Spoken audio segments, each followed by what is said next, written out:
Welcoming everyone, our special Earth Day meditation. So, beginning by just arriving in this moment, settling in. It's a few minutes before 10, so we'll let our bodies relax, our minds relax, opening to another incredible teaching coming from the mind training systems. This is the 8th session mind training. And we are in the 6th session.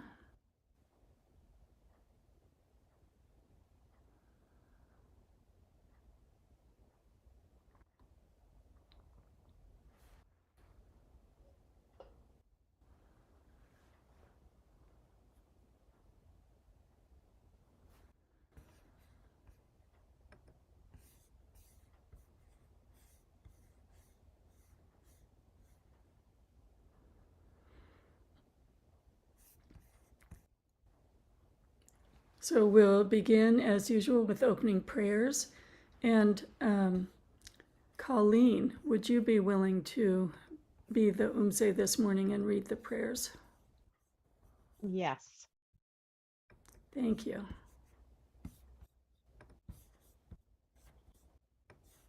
All sentient beings, especially those enemies who hate me, obstructors who harm me, and those who create obstacles on my path to liberation and all-knowingness, may they have happiness and be separated from suffering. I will quickly establish them in the most perfect and precious Buddhahood. All sentient beings, especially those enemies who hate me, obstructors who harm me, and those who create obstacles on my path to liberation and all-knowingness, may they have happiness and be separated from suffering. I will quickly establish them in the most perfect and precious Buddhahood. All sentient beings, especially those enemies who hate me, obstructors who harm me, and those who create obstacles on my path to liberation and all-knowingness, may they have happiness and be separated from suffering. I will quickly establish them in the most perfect and precious Buddhahood. Thus, until I achieve enlightenment, I perform virtuous deeds with body, speech, and mind. Until death, I perform virtuous deeds with body, speech, and mind. From now until this time tomorrow, I perform virtuous deeds with body, speech, and mind. In the Buddha, the Dharma, and the Sangha most excellent, I take refuge until enlightenment is reached. By the merit of generosity and other good deeds, may I attain Buddhahood for the sake of all sentient beings.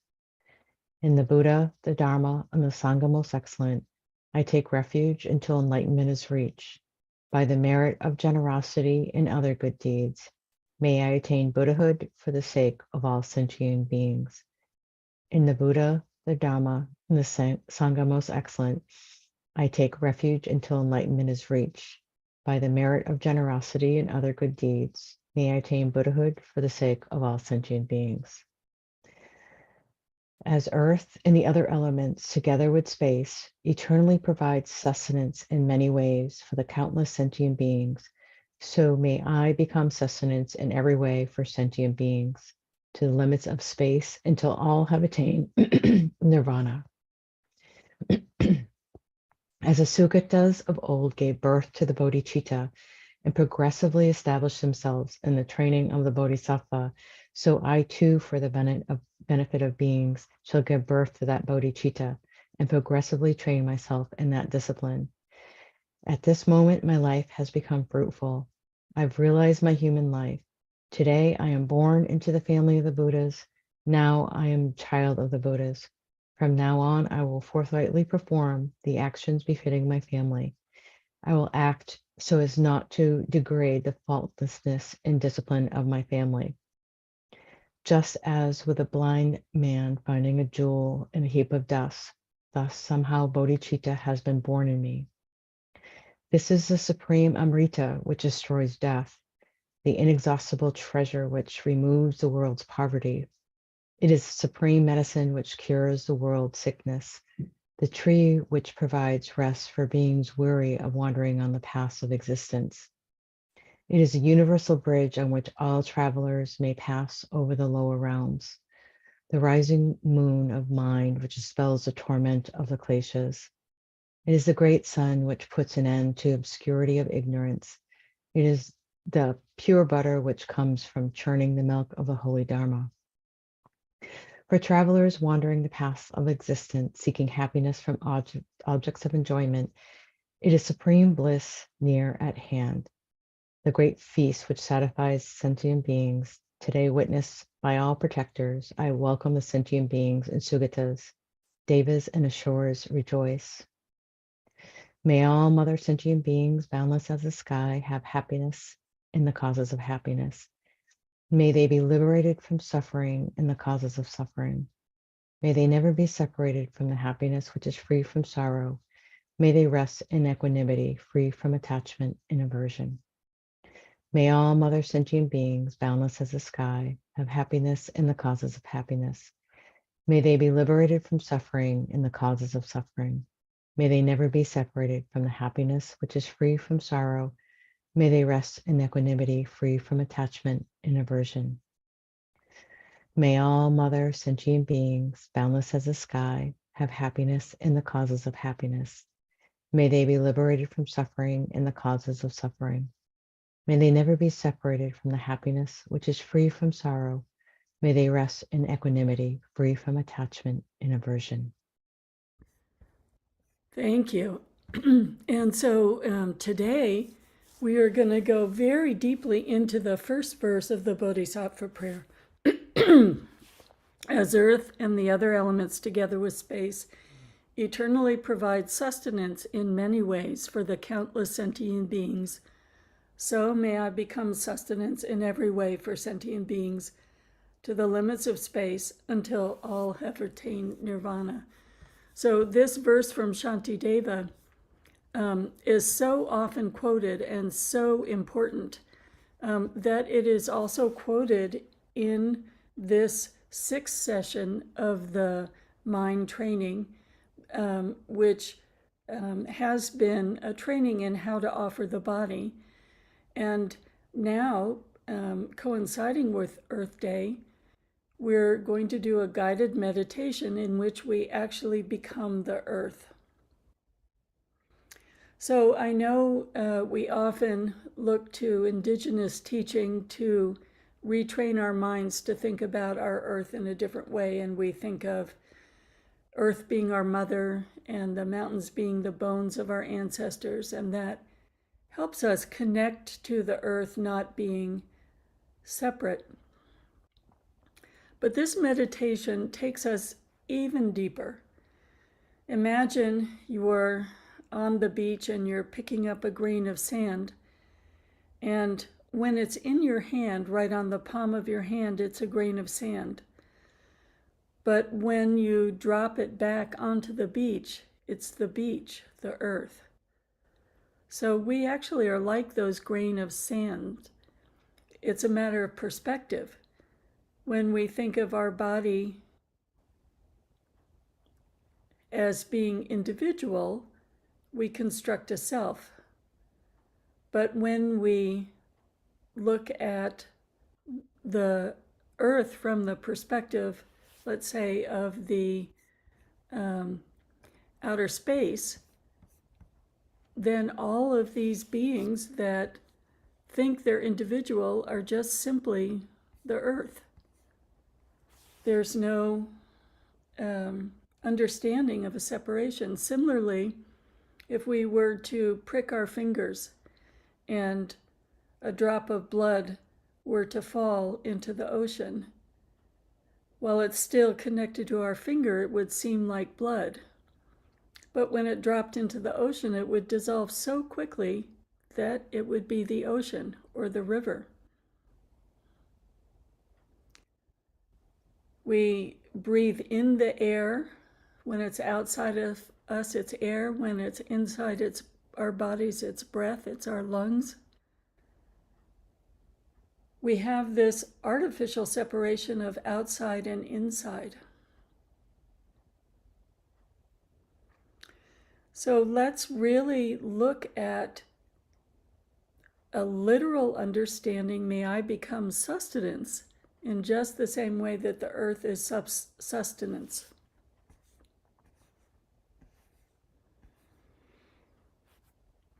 So relax your mind and your body, and as you're relaxing, allow the earth element, the heaviness, the weight, connecting through the chair and the floor to the ground, and seeing the earth element all as one element, forming the foundation for life, the earth.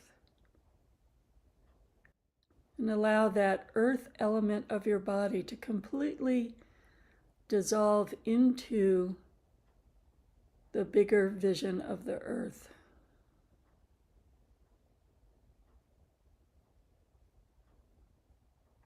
One with the fields, the forest, the mountains, the desert, the beaches, the rocks.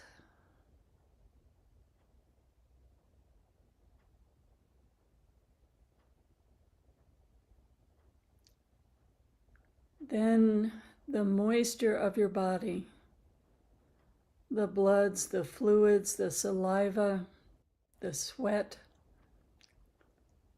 dissolves totally into the rivers and the oceans.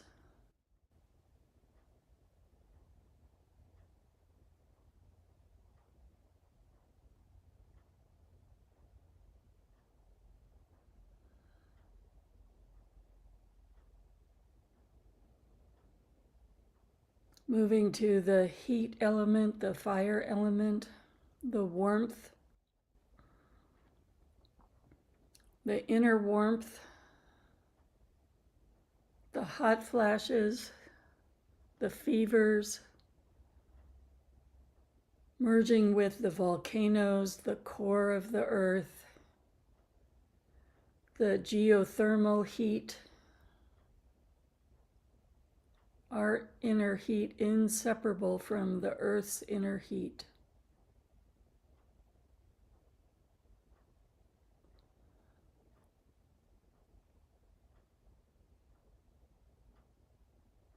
And finally, the air, breathing in and out, simply the winds with no inside and no outside.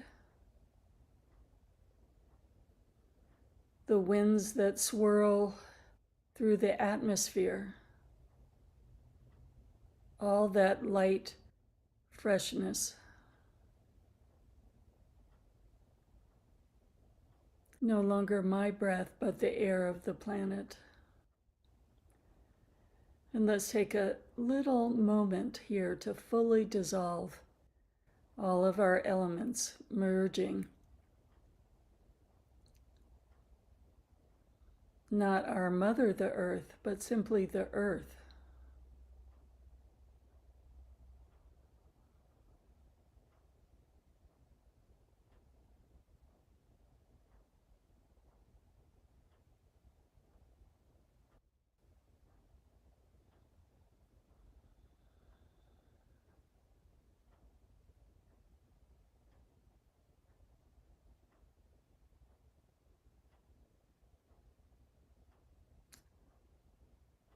And fully dissolved as earth, there's that nurturing, sustaining life. See the fruit emerge on the trees, the plants emerge as food.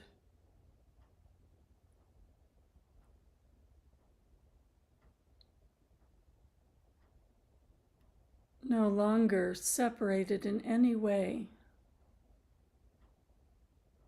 from your elements. The winds become the breath of all sentient beings.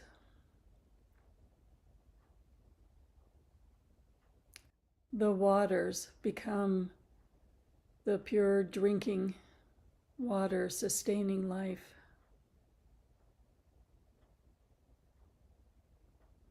The heat causing the seeds to germinate.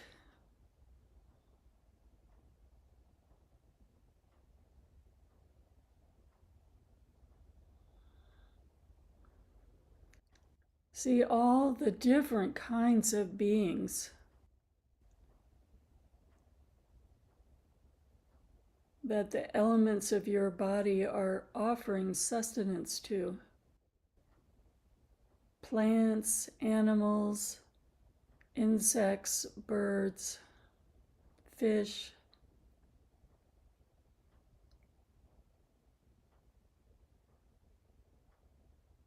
The form that we had is now the earth, making an incredible offering.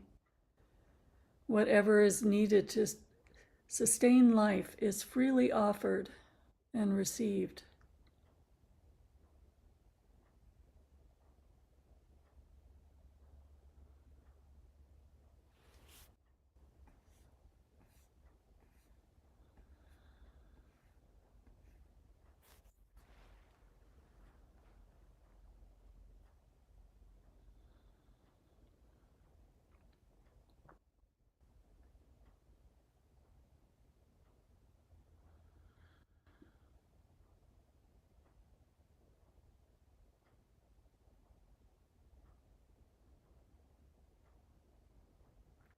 And really understanding that this doesn't change the suffering of beings. What we're offering is not only the tangible, but like prajna paramita.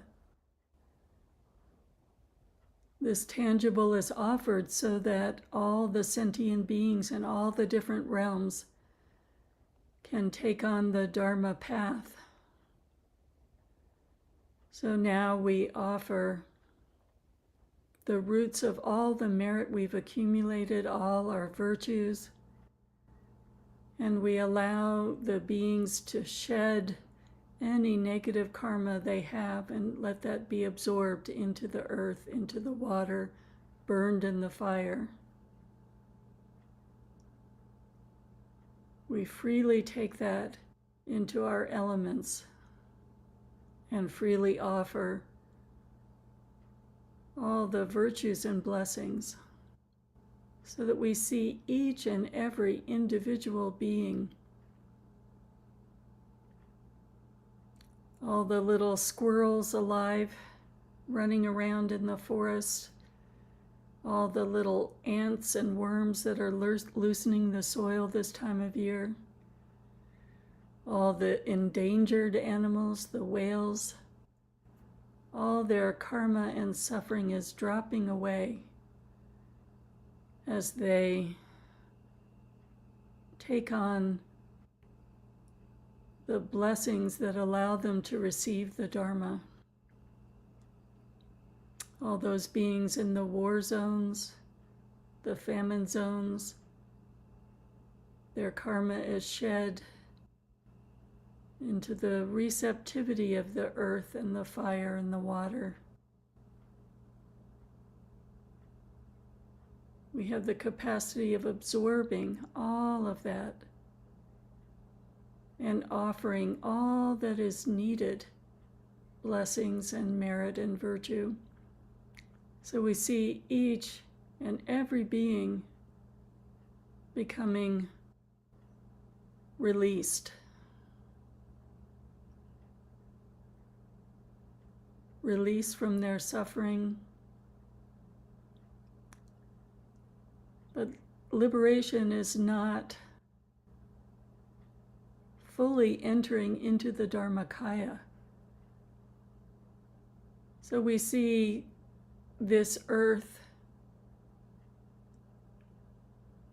as a container, as a life-giving container, everything being absorbed as nectar, a nectar offering, repeating Oma Hung, Oma Hung, Oma Hung, Oma Hung, Oma Hung, Oma Hung, Oma Hung.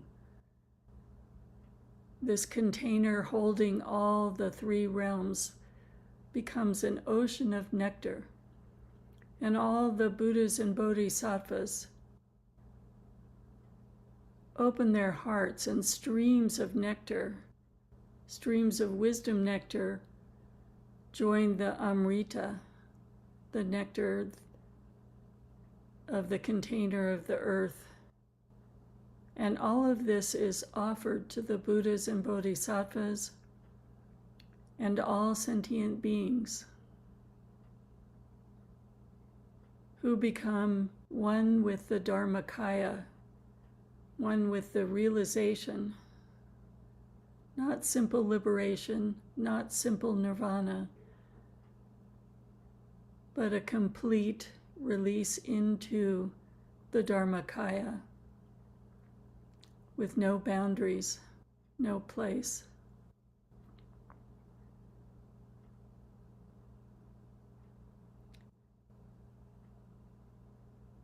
And with this offering, this incredible complete offering,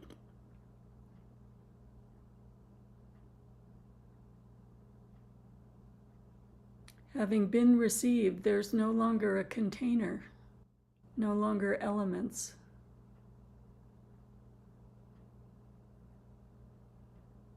And we too rest in that vast spaciousness.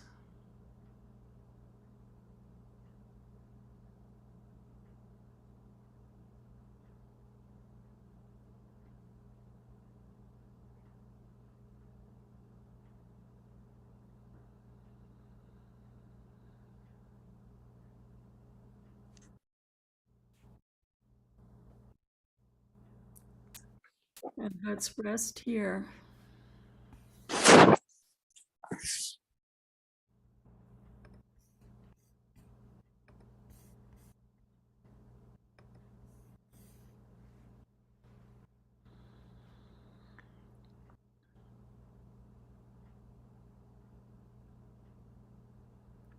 Going into any part of the meditation that's meaningful for you.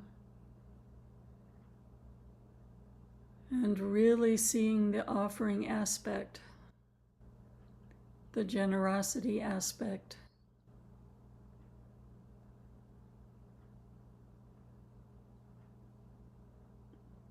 The generosity of the earth sustaining life. The generosity of the earth itself becoming wisdom nectar. Until its offering so complete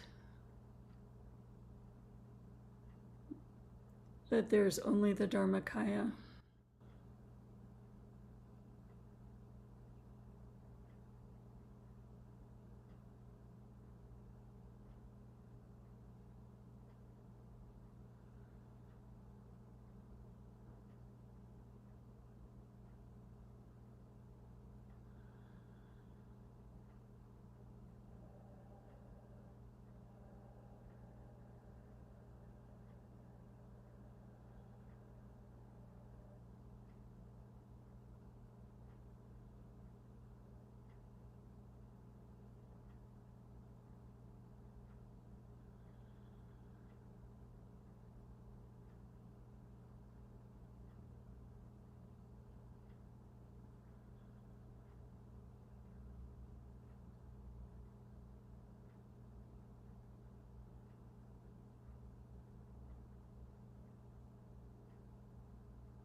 And so for Earth Day, I want to offer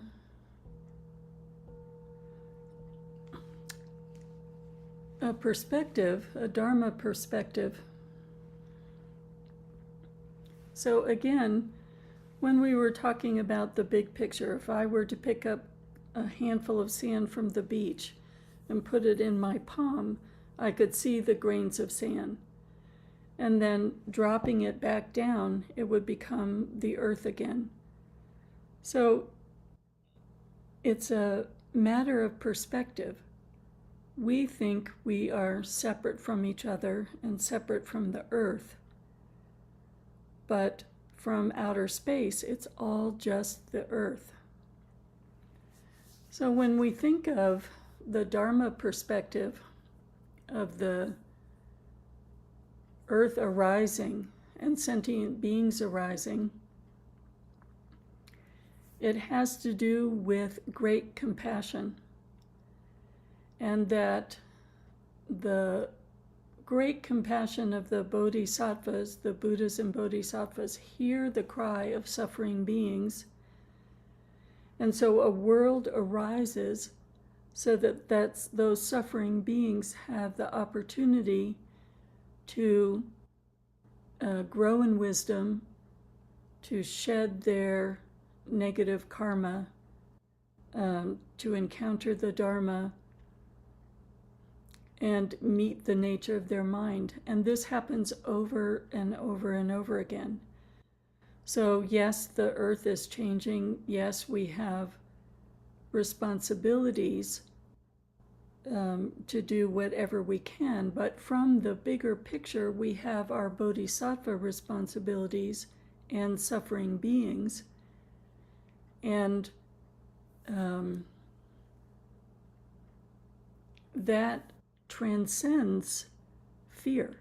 It transcends the world changing, because yes, the world's changing, we're changing, sentient beings are changing all moment to moment, but the bigger picture is to hold a mind of compassion and hold the Dharma door open, both for ourselves and all sentient beings, until we truly understand the illusory nature of what we're perceiving and can really meet our own wisdom nature. And from the perspective of the Dharma, there's never an end, because there is always the growing compassionate heart and the cries of suffering.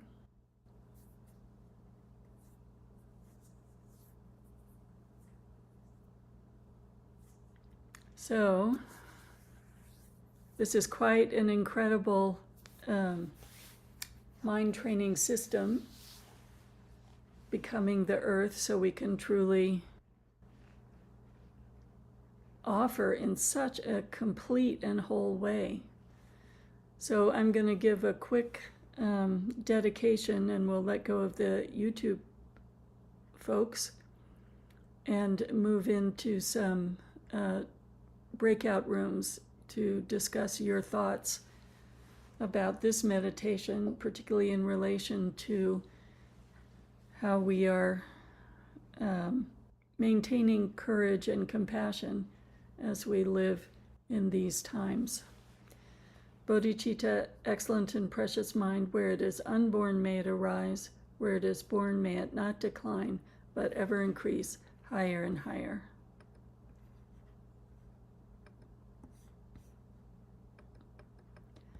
And of course, you don't have to join a discussion group. You're welcome to sit in meditation and keep reflecting and repeating that dissolution process into the earth, becoming a complete offering.